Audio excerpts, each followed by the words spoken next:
স্ক্রিনে আপনারা যাকে দেখতে পাচ্ছেন ওনার নাম হচ্ছে সন্ত সিয়ারামজি। এবং এই সন্ত সিয়ারামজির জন্য সোশ্যাল মিডিয়াতে একটা মৃত্যুর গুজব ছড়িয়ে গেছে, মানে সবাই রটিয়ে দিয়েছিল যে সন্ত সিয়ারামজি নাকি প্রয়াত হয়েছেন। এবং ওনার এই প্রয়াণের খবর শুনে সোশ্যাল মিডিয়াতে তো একটা বিস্তর হইচই পড়ে গিয়েছিল।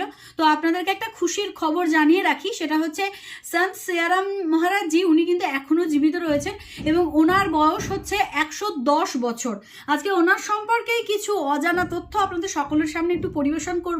আশা রাখছি আপনারা জানতে পেরে সমৃদ্ধ হবেন এবং সনাতনী হিসেবে গর্বিত বোধ করবেন।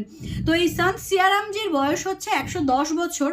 উনি নিজের আঙুলের সাহায্যে কোনো দেশলাই বা কোনো লাইটার ছাড়াই কোনো প্রদীপ প্রজ্বলন করতে পারেন কিংবা মোমবাতি জ্বালাতে সক্ষম, কেননা স্বয়ং অগ্নিদেব ওনার এই আঙুলের মধ্যে বা হাতের মধ্যে কিন্তু বিরাজ করেন এবং আশীর্বাদ প্রাপ্ত উনি অগ্নিদেবের। এবং দ্বিতীয়